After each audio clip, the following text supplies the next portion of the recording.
Hola, ¿cómo están todos y todas? ¿Cómo están amigos y amigas? Bueno, a ver, estoy grabando este video porque a veces hay dos líneas que se terminan cruzando, ¿no? ¿A qué me refiero? A que estoy trabajando, digamos, estoy escribiendo unas clases para la universidad y estoy trabajando ciertos conceptos de Gilles Deleuze y Félix Guattari, entre otros el concepto de lo molecular, ¿no? El concepto de lo molecular, de lo molar, y específicamente el concepto de revolución molecular. Y por otra parte, noto, digo, que en los últimos días, las últimas semanas quizá, la noción de revolución molecular empezó a circular por redes, ¿no?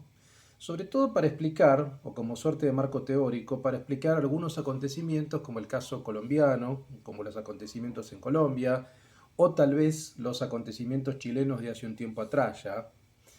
Vi algunos de esos videos, hechos mayormente por referentes o por youtubers más o menos formados, desde mi punto de vista muy mal formados muchos de ellos, o con lecturas muy cegadas o muy pobres, que aplican este concepto de revolución molecular para explicar los eventos de Colombia o de Chile.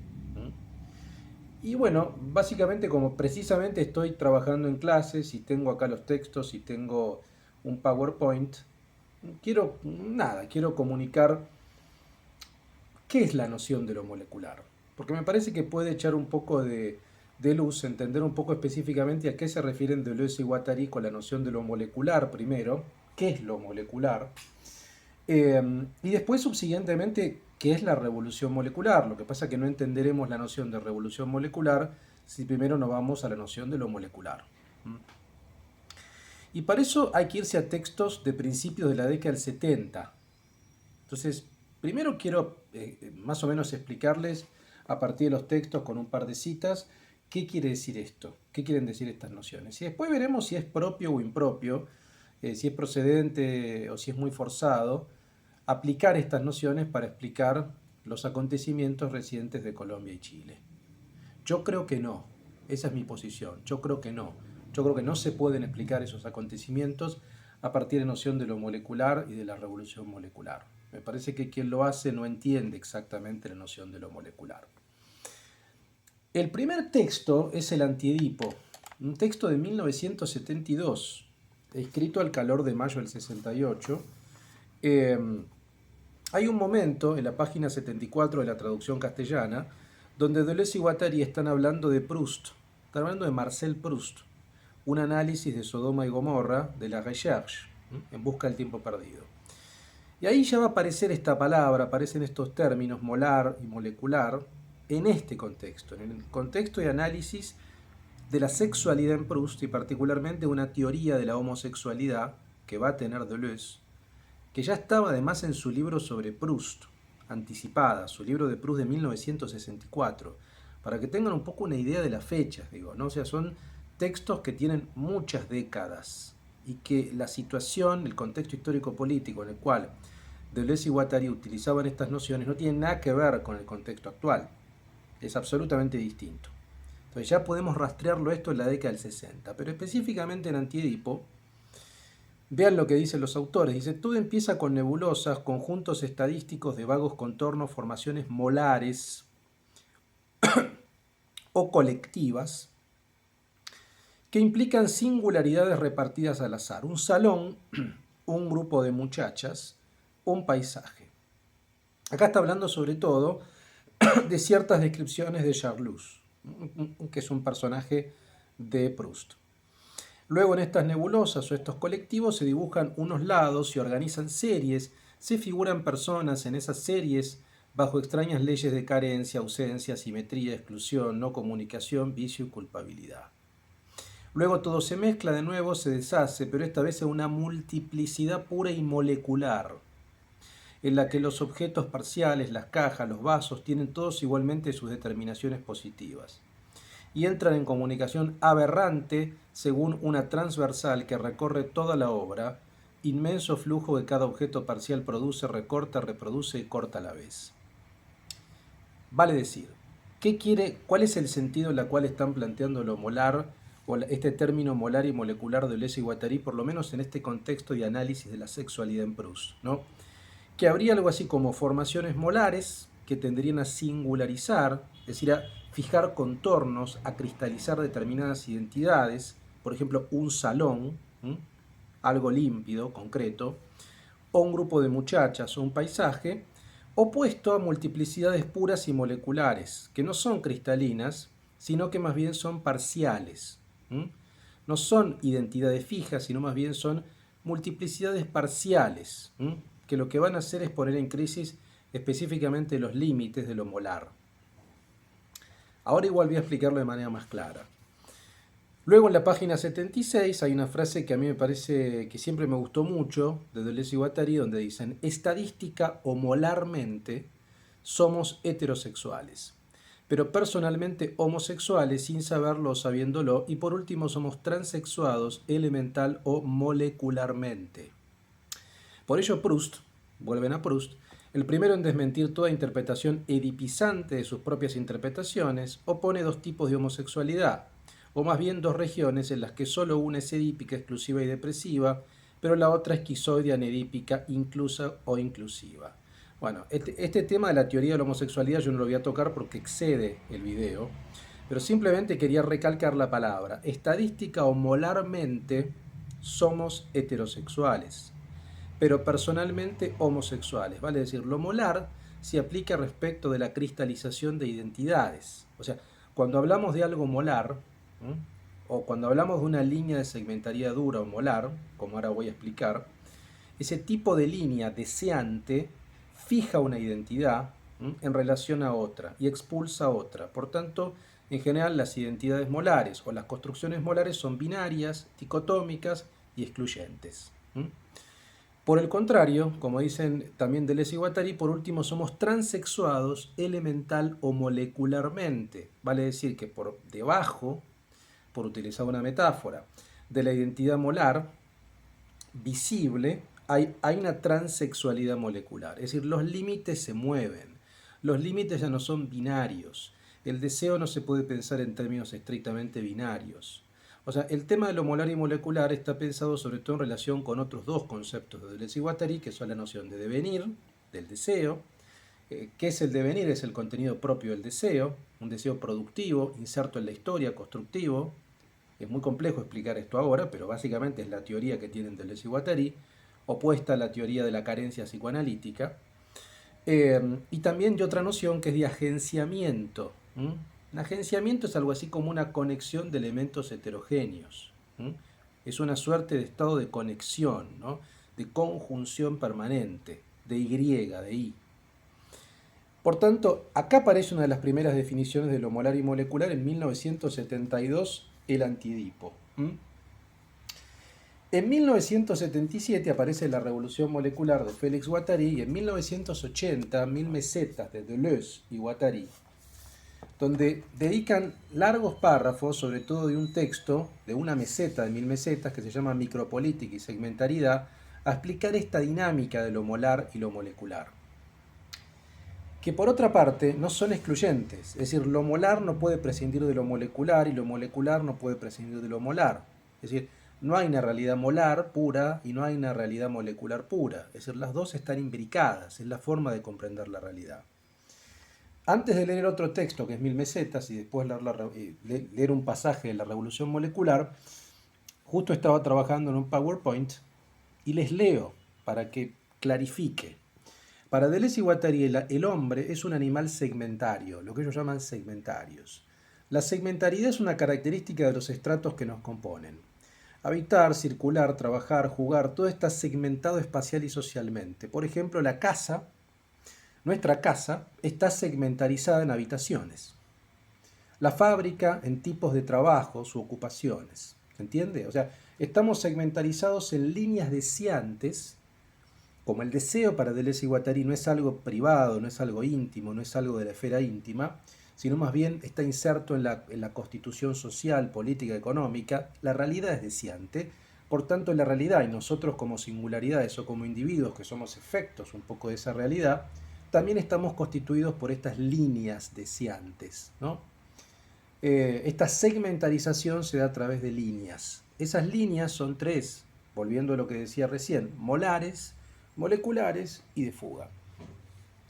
Las líneas de segmentariedad dura forman identidades, que son las molares, por ejemplo, escuela versus casa, por ejemplo, trabajo versus vacaciones, por ejemplo, hombre versus mujer. Pensar así en ese marco es pensar en clave molar. Son máquinas binarias y dicotómicas. Si no eres A, eres B. Si no sos hombre, sos mujer. Si no sos niño, sos adulto. Si no estás en el trabajo, estás en tu casa. Son dispositivos de poder, es decir, líneas que nos cortan y recortan, que estratifican de forma rígida nuestra identidad, que codifican el territorio y son constitutivas sobre todo del aparato de captura, que es el Estado. Es decir, son planos de organización donde se forman los sujetos. Toda sociedad tiene un plano molar, porque no hay sociedad sin centros de poder, no hay sociedad sin un aparato de captura que es el Estado. Por tanto, la dimensión de la segmentariedad dura o la línea de segmentariedad dura o molar es constitutiva de toda sociedad. Pero a la vez hay líneas moleculares, que son líneas flexibles o de segmentariedad blanda, que operan por cambios, por cortes y umbrales, es decir, por modificaciones en la distribución del deseo. Dan cuenta del cambio de las velocidades y las rupturas en el devenir deseante, es decir, mueven los límites. Si las líneas molares fijan los límites, sos hombre o mujer, estás en tu trabajo o en tu casa, la molecularidad, la línea molecular, lo que va a hacer es vulnerar, mover el límite todo el tiempo. Son líneas que están en movimientos permanentes, ¿no?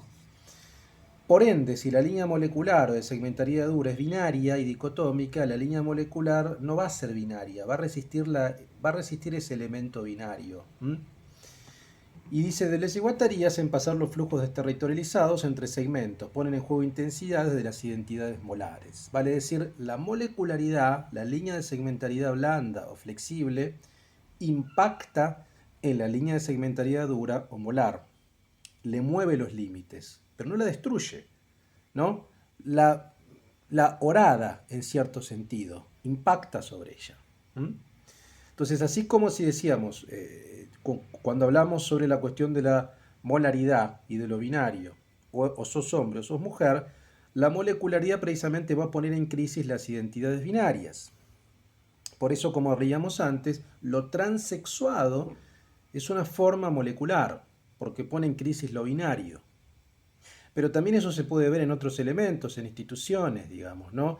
Poner en crisis una separación tan tajante, por ejemplo, entre ocio y trabajo. O sea, no pensar en clave binaria.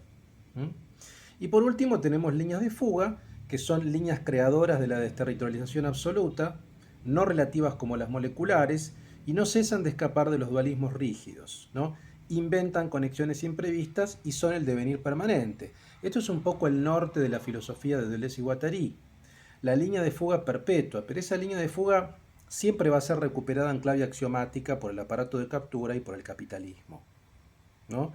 Es más bien una intencionalidad, es más bien una suerte de búsqueda esa línea de fuga permanente, pero de alguna manera esa fuga siempre va a ser recuperada.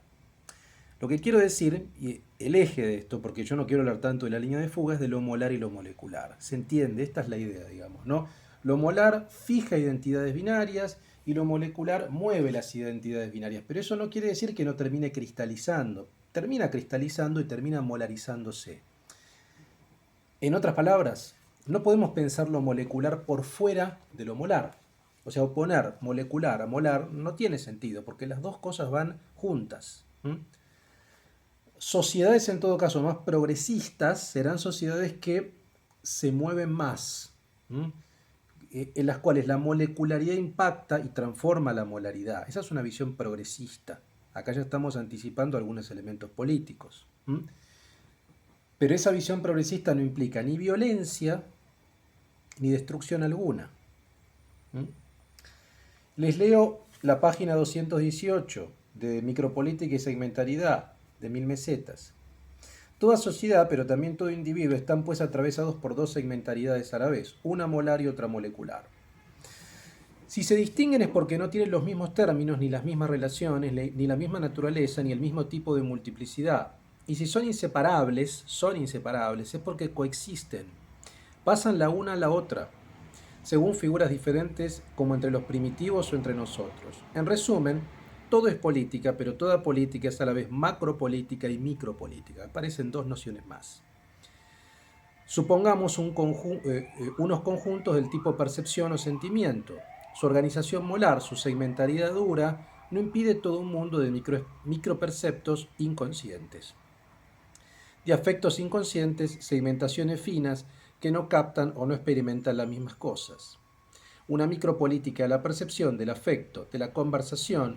Si consideramos los grandes conjuntos binarios como los sexos o las clases, vemos claramente que también entran en un agenciamiento molecular o de otra naturaleza. A ver, lo que están diciendo acá Deleuze y Guattari son dos elementos. Por un lado, que micropolítica y macropolítica de alguna manera son expresiones de este tipo de agenciamiento. La macropolítica de la línea de segmentaridad dura o molar, porque básicamente la molaridad tiene que ver con la fijación de esferas representativas del Estado. La macropolítica es la política estatal, representativa, jerárquica. Y la micropolítica tiene que ver con la molecularidad. ¿Qué es la micropolítica? La afectación, los modos de vida. Es la vida cotidiana, en definitiva. Es la forma en la que vivimos, en la que nos relacionamos, en la que nos vinculamos sexualmente, afectivamente, en la cual construimos nuestros vínculos, en definitiva. Lo que están diciendo Deleuze y Guattari es que las transformaciones moleculares de tipo micropolítico no pueden ser separadas de esos elementos de tipo macropolítico, vale decir de la esfera estatal. No. En todo caso impactan y transforman la molaridad estatal. La micropolítica, la transformación micropolítica o la revolución molecular termina impactando también en esferas estatales. No es que destruye el Estado. En todo caso lo transforma progresivamente según su punto de vista. Y la última lectura, porque tampoco quiero un poco aburrirlos, en la revolución molecular del año 77, Guattari, este es un texto solo de Guattari, no de Deleuze, solo de Guattari. Guattari está hablando de unos eventos en Bolonia, de un grupo que se llama Lota Continua, que fue un grupo de izquierda autonomista. Esto es importante también aclararlo, digamos, ¿no? Porque Guattari sí tenía posiciones más vinculadas con este tipo de grupos del autonomismo italiano, con Toni Negri, por ejemplo. Deleuze tuvo también en su momento, pero sobre todo, desde mi punto de vista, está bastante probado que las tuvo por el vínculo con Guattari. Antes del 68, del 69, Deleuze no tuvo vínculos políticos. Guattari sí, ya venía, tal como dice Deleuze, era un hombre de manada, por tanto tenía vínculos con grupos de izquierda, pero siempre fue muy crítico respecto, por ejemplo, del Partido Comunista, ¿no? Acá tengo una cita también marcada donde es durísimo Guattari, ¿no? En la página 45 dice: no se sale del hospital psiquiátrico cuando se pasa a la clase obrera, se entra en otro tipo de hospital psiquiátrico. Yo mismo fui militante del Partido Comunista Francés durante más de 10 años y puedo decir que también era una especie de hospital psiquiátrico, con signos de exclamación. ¿Qué está diciendo? Bueno, que los partidos de izquierda, que los partidos comunistas son partidos normalizadores, disciplinarios, absolutamente. Y acá lo que plantea respecto a la revolución molecular, leo solamente un párrafo, que es una alternativa también a esa izquierda disciplinaria, autoritaria, soviética. Dice: lo que ha irrumpido en escena no es una revuelta pequeño burguesa ni los primeros signos de una revolución proletaria, sino la manifestación de todo un metabolismo subterráneo, de toda una serie de revoluciones moleculares, que son la condición necesaria para cualquier forma de cambio social profundo. En esos movimientos se trata de prestar atención a los mecanismos sociales y personales que normalmente no son tenidos en cuenta por los movimientos políticos al uso. Esos elementos, ¿no? Esos mecanismos sociales y personales, afectivos, sexuales, expresivos, no eran tenidos en cuenta por el Partido Comunista Francés. De hecho, el Partido Comunista Francés despreció mayo del 68. Fue quien más criticó el 68, que supuestamente es un modelo de lo que podría llamar, de lo que uno se podría como catalogar como revolución molecular, que de revolución no tuvo nada, porque no hubo un muerto. No hubo ni un muerto. Entonces es extraño que haya una revolución sin muertos. Entonces, si no hay muertos, yo me permito dudar de que eso sea una revolución. En verdad lo que es Bueno, es una revolución molecular en este sentido que lo plantea Guattari, probablemente en el sentido como plantea acá, y sigo leyendo, las relaciones hombre-mujer, adulto-niño, la relación con el trabajo, el tiempo libre, el cuerpo, el dinero, el entorno, todo eso va a cambiar. Estamos ante un cuestionamiento general del concepto de normalidad. Desde el punto de vista micro, desde el punto de vista del vínculo que tenemos con lo productivo, con la sexualidad, con los valores con los cuales crecimos, eso cambió en el 68. Pero eso cambió y terminó impactando en lo molar. Fue recuperado por gobiernos, como lo reconocen los propios Deleuze y Guattari en Mil Mesetas, e incluso gobiernos de derecha y liberales, como los de Pompidou y de Gaulle, fueron mucho más hábiles para axiomatizar y recuperar esos reclamos. Y gracias a eso tuvimos ley del aborto, por ejemplo, hubo una ley del aborto en Francia, bajo el gobierno de Giscard d'Estaing, un gobierno liberal. ¿Se entiende? Es todo un poco más complejo.